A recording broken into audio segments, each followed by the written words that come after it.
But this is like a waste of damn time worrying about whether Black Bloc or Antifa, folks are right for punching Spencer, or they right for protesting. Like this whole conversation. Well, people have the right. People deserve. You don't deserve the right. You don't deserve the protection to preach hate about other people. What the hell's wrong with you? They need to get punched in their damn mouths. Maybe they'll stop saying stupid stuff. That's crazy. Like I the first time, I'm gonna say this, and we can get to the next caller. The first time I voted here in Georgia, I voted at a historic Black church, right? Founded after the end of the Civil War.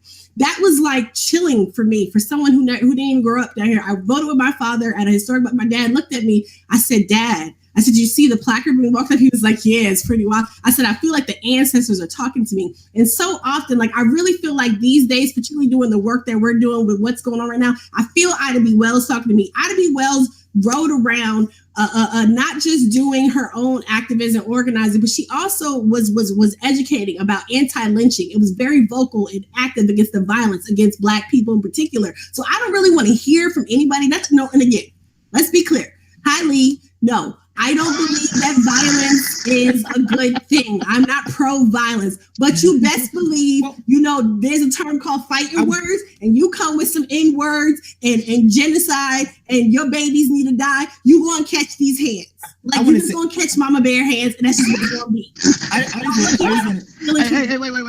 Wait. Let me testify to something. You go first, okay. Yeah, because And Ben is actually from the South. I'm gonna testify about how I know you would throw some hands. Because remember, we were in DC and you and I got into it on the show, but I wasn't going back down. But I'm like, this chick will swing on me if I would never. She would. I would never. Like, straight up. Listen, I used to carry a box cutter back in the day. I'm not scared of a lot of stuff. I'm not scared of much of anything. Only thing I'm scared of is flying. But Anoa raised up on me so hard that day, I was like, holy shit, I might have to swing on her. Well, so to all the Nazis out there, y'all think somebody just talking, Anoa will do it. Y'all better watch yourself. Well, here's the thing, that like part of the liberal hobgoblin is civility, right? The liberals love to be civil, and the right takes advantage of that. Like the right takes advantage of liberals' desire to have civil discourse. And it's funny because back in the 80s and 90s, before I was born or before I was old enough to read, the right was criticizing, this the postmodern era, the post-factual era. People just want to, these liberals at college just want to discuss, like radical moral relativism. It's like, what's more morally relativist than allowing a Nazi to preach Nazism in 2017? But the right has been the biggest beneficiary of this moral relativism and like this notion of radical multivocality than anybody. And like they want you to debate Nazis, and part of it is because whatever the Nazis preaching doesn't really affect them in any real way, either because their wealth insulates them from, I guess, genocide, or because we have so many other things to be worried about, whether or not agonizing over what's going on both sides. Look, punch a damn Nazi in the mouth. You run the risk of getting an assault charge. Let's just be clear. I will punch a Nazi in the mouth if I will say this though. I'm gonna be real. I would rather be confused. That should be a video game. I would rather. It is. It's like. Is it punch a Nazi? No, and that's what I say. I blame Glorious Bastards. We're gonna go kill some Nazis. Wolfenstein 3D. Y'all too young for that. I blame I blame the rise in Nazi sympathizers on the lack of punching Nazi games in the past 10 years. It used to be when I was young, you couldn't get through a 6-month cycle without a World War II shooting game. Nazis were the you could attack. You know what? We're gonna start pretending to be Uber. We're gonna pretend to be Uber. We're gonna pick Nazis up, and we're gonna just go drop them off in the middle of the hood. That's what there you go. I will say this: you have to do nothing. I would rather be considered pro-violence than be considered a Nazi sympathizer. So whatever.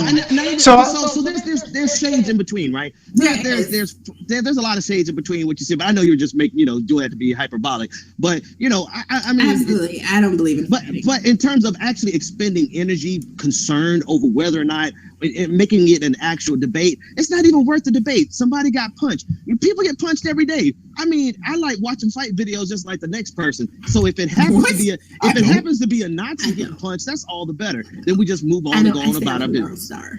Yeah. Ben seems to like having been on the corner but when the punching question happened, having been standing right there when the punching question happened, Yes. it was a glorious moment for the Rebel Alliance. So And all this other hand wringing. Here's the only question. Here's the only question. Is this something that we use as a political tactic? No, not right now. I mean, I don't think it's necessary to be a political tool right now. But to this idea that you can have a political revolution and never have violence, I think that's as naive as anything else I've ever heard. People who are upset about the possibility of violence concern me, because seriously, we do have a caller, and caller, we will get to you just 1 second. Love you guys so much for calling in and stuff too. But no, seriously, people hang up on the caller so we can talk. I'm joking. People who balk at the idea of violence, and I used to be one of them until I lived in West Virginia and I shot a gun for the first time. Right, like I was very anti-gun, very anti a lot of stuff. And I understand from a humanist perspective why that is. But we gotta look at the reality of the world. And if shit goes down, I need people who are going to have my back. I don't need people who are going to have me out there getting my ass kicked and y'all standing around hypothesizing over whether or not. Because seriously, look at history. Like, white people, I'm sorry, they need to be checked. Nazis, I'm take that back because I don't mean to generalize. But when you look at our history, when you look at race riots, when you look at shit like Black Wall Street, when you look at race riots that broke out pretty much every city in America between the early 1900s on forward, these are massive hordes of people who went unchecked and were never, ever, ever corrected in their violence, right? And I'm sorry, I'm not really interested. The KKK wants to start openly, recruiting. The KKK try to rebrand itself as being pro-white and not being racist or anything, but now they full-fledged back to being racist and trying to recruit in Ohio. Let's be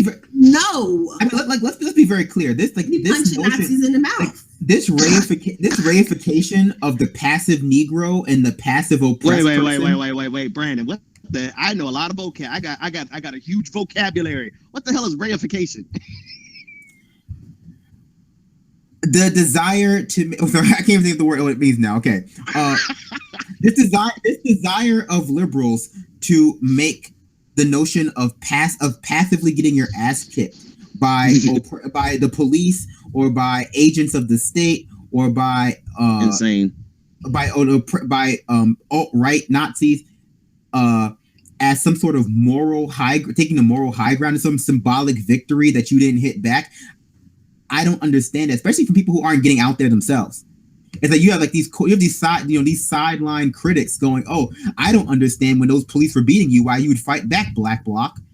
It's like, I'm gonna be honest with you. To add just to what you're saying, Brand, I don't mean to cut you off, but you know what? As much as I have ranted against the Black Bloc and against Antifa, because they take the attention away from the protests that are the organized protests, right? That are the movement that's out there to accomplish something specific. Whenever the Black Bloc shows up, it's usually something's burning down. And so it frustrates me to no end. But the flip side of that is they're willing to do things that 99.9% of liberals are not going to do. They will have a physical confrontation with someone who is speaking the violence against us, not just speaking, but would actively use violence against us. So if nobody else is going to do it, we can't just write them off because, there is active violence being perpetrated against minorities, people of color, the LGBTQ community. I mean, marginalized groups in general. There's a violence that's taking place against the. And for them, it's a game. It's fun and games. Yeah, but we want to worry about Not only that, but let's not pretend like a peaceful protest would actually get the attention of the people that or rather the sanction of the state. Because like I said before, respectability politics as it comes to protesting or any political action is never really about the actual tactics, and it's always about what the cause of that protest is.